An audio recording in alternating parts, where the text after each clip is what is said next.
Assalamualaikum warahmatullahi wabarakatuh. Salam sejahtera bagi kita semuanya.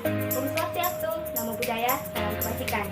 Bertemu lagi bersama saya, Atika Anjawayuni, NIM H04200005 dari Program Studi Penumbuhan dan Komunikasi Pertanian, Fakultas Pertanian Universitas Bangka.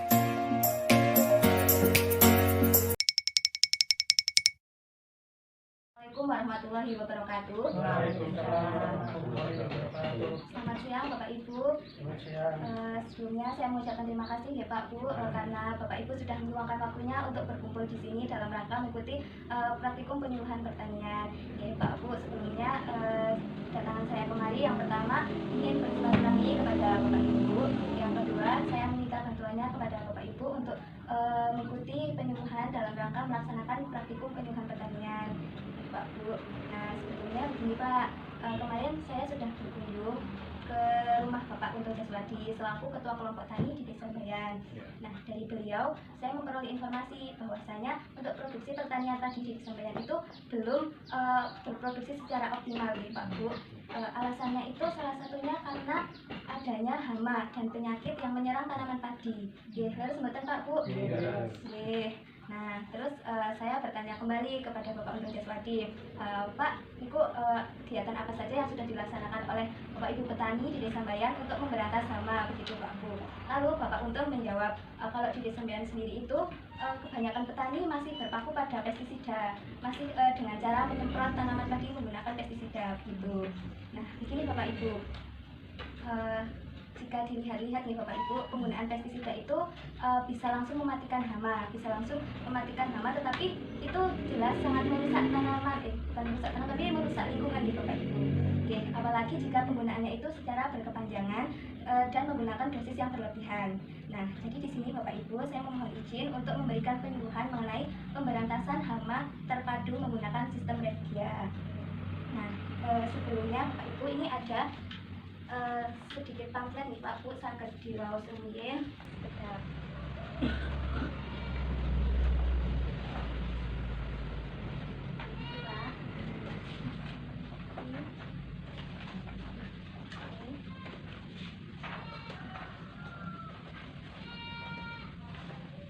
Di sini saya akan membahas mengenai apa itu sistem Revigia dan bagaimana penerapan sistem Revigia, serta apa saja kelebihan dari sistem Revigia itu dan tanaman apa yang bisa dijadikan sebagai tanaman Revigia, Pak Bu. Jadi, Revigia itu merupakan salah satu teknik pengendalian organisme pengganggu tanaman atau OPT, termasuk hama itu sendiri dengan memanfaatkan tanaman hias yang ditanam di pinggiran lahan sawah untuk menarik serangga pemakan hama tanaman, Bapak Ibu. Jadi kan itu seperti orang itu lebih tertarik kepada bunga-bunga gitu nih Pak Bu. Oke, selanjutnya apa saja sih Pak Bu kelebihan menggunakan sistem Revigia? Nah, di pamflet sudah tertulis nih Pak Bu bahwasanya sistem Revigia itu mempunyai beberapa kelebihan. Salah satunya ramah lingkungan. Jadi itu bukan menggunakan pupuk, bukan menggunakan pestisida. Jadi itu lebih ramah lingkungan dan tidak merusak ekosistem sawah sendiri. Terus yang kedua, sebagai sumber pakan musuh alami. Nah, itu karena tanaman bunga itu mengandung nektar, yang mana bahwasannya itu untuk hama-hama serangga itu lebih menyukai tanaman yang mengandung nektar atau madu itu sendiri. Terus yang selanjutnya, untuk tanaman Revigia itu dapat mempercantik lahan Pak Bu. Apabila sawahnya itu nanti banyak bunga-bunganya, nanti kan jadi indah, lebih indah gitu, lebih warna-warni. Selanjutnya itu biayanya itu lebih murah. Karena kalau menggunakan pestisida itu nanti kita harus membeli nih Pak Bu, harus membeli dan harganya itu lumayan cukup mahal. Dan selanjutnya warna bunganya itu mencolok, jadi ya menambah nilai estetika dan keindahan di lahan sawah tersebut. Dan yang terakhir itu untuk tanaman Revigia itu mudah ditanam.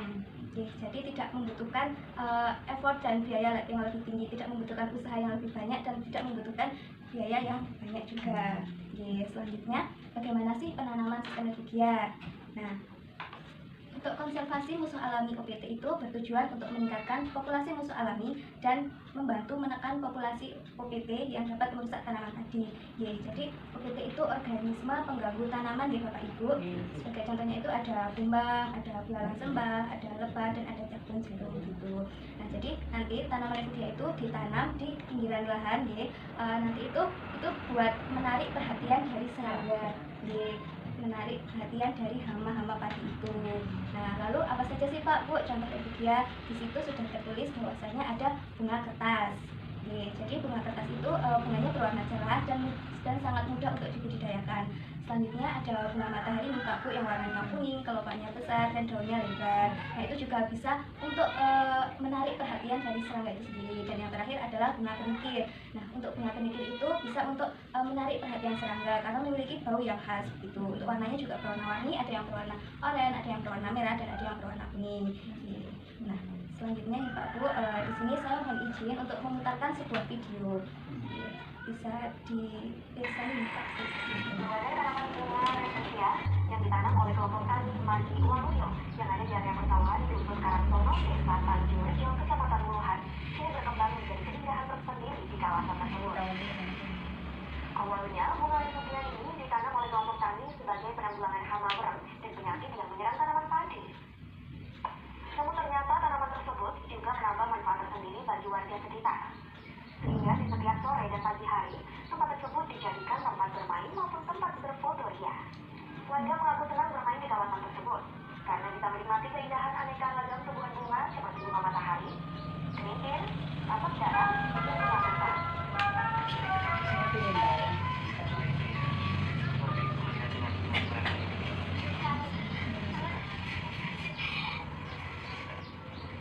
Ada berapa macam warna bunga di sini? Ada red, kuning, ada putih, ada ungu. Menyadari manfaat ganda yang dihasilkan tanaman refugia tersebut, warga sekitar berencana akan meningkatkan penanaman bunga refugia.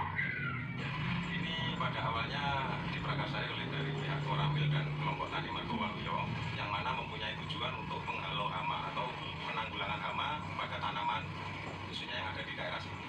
Tetapi setelah bunga-bunga ini banyak sekali mekar, tumbuh, dan bunganya itu timbul, mengakibatkan pesona keindahan alam tersendiri yang pada akhirnya menjadi daya tarik tersendiri bagi para warga yang melintasi daerah sini. Dari Wuhan, Bambang Sugiarto, Sumber 1 TV, melaporkan.